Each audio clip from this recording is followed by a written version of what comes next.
that, because they have a lot of things to do. Somebody is giving a place to stay or somebody is in a transient home. What we are trying to do is creating adult mentors. All they have to do is every week 1 hour or half an hour, just by telephone call, just talk to them, mentor them. Also the backpack idea, what Hamsika is saying. So we already, one of the non-profit did in Austin successfully, that Harish Kotecha is very successful with that, and he worked with, recently Seva International has donated a lot of books to Bastrop fire victims. A lot of homeless people lost their home. It's funny, but the reason is even whatever they stay, they could not even stay after the fire. So it's a very important project because we are all living in a secure environment.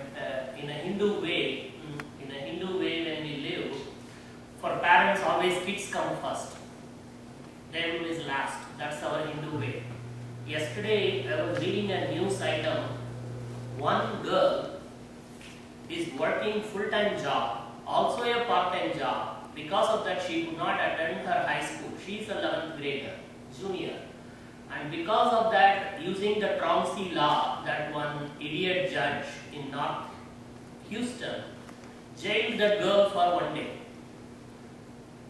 Even though she is a very high-performing girl, when I read that story yesterday I was thinking about it. This girl is helping her brother who is studying in UT Austin, and one younger sister she is taking care, and they are living in a foster home. Very studious kid, but not having enough support from the society. So that is a big problem. And because their parents are divorced, American parents, and they went their own way, they didn't care about kids. Whereas our Hinduism, why Hinduism is needed? Our family values, our kids come first. Our thing is not important. So when you are all talking about Hinduism, it affects every one of us. We are all very fortunate born as Hindus. So it's a very important project, so that's why I want to reflect on that. I have another story. There's one girl who won a Truman Scholarship this past year. A Truman Scholarship is it's a really prestigious scholarship given by the U.S. government, I think the Truman Foundation, for people who do a lot of service. So this girl, when she was very young, she had anorexia, which for those of you who don't know, it's like when you don't really eat, you pretty much starve yourself. So she struggled with that and she overcame it. And then she actually started a non-profit called Girls Helping Girls, because if you think about it, anorexia is one of like thousands of problems that maybe a lot of girls all over the world have. And so now she's gone to different places and helped a lot of girls get on their feet, find like make small arts and crafts that they can sell and make do for themselves in different places. So I guess my point is a big idea can have modest beginnings. So if you find something about yourself that you can relate to with other people, that can turn into a project. So any other questions? Thoughts?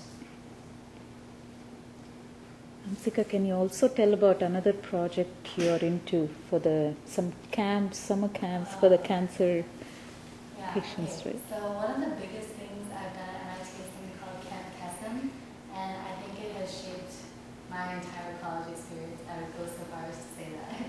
But basically Camp Kesem is a 1-week summer camp for kids whose parents have been affected by cancer. So the kids themselves are fine, but every day they see like their mom getting sicker and sicker, going to the doctor for chemotherapy every single day, and just seeing their parents not being able to take care of them. So this camp is for kids aged 6 to 18 years old, and the past 2 years I worked with the youngest kids. So my first year at camp, I had this one girl, her camp name is Mouse. So everyone has camp names. So mine is Kiwi, and hers is Mouse. And so she came and sat in my lap, and she was just crying and crying about how like, sometimes her mom just forgot to make her dinner, how sometimes she herself had to make dinner for her 2 brothers who were 1 year older. They were twins, and like they don't know what's going on. They just wanting to play all the time. So it's very moving. So I've joined like the coordinator board at MIT. There's 37 Camp Kesem chapters all over the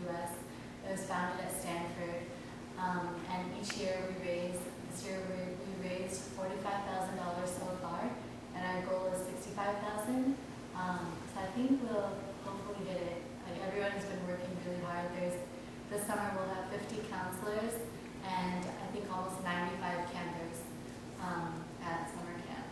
And it has been wonderful. It's like a lot of fun. You almost don't feel like you're doing service work because you're having so much fun.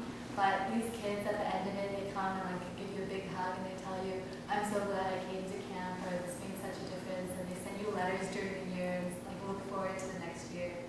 But it's been awesome.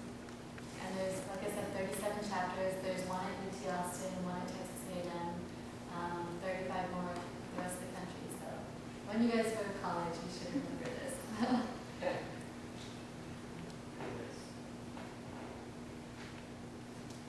So maybe I'll ask a question on behalf of the children.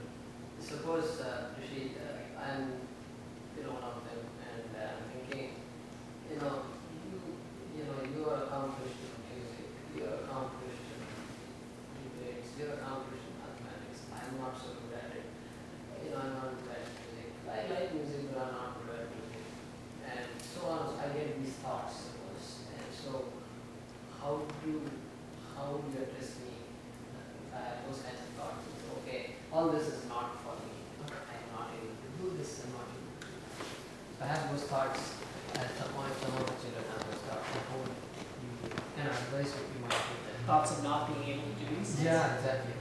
Well, I would say that, I don't know, the majority of what I do is based upon hard work rather than innate talent.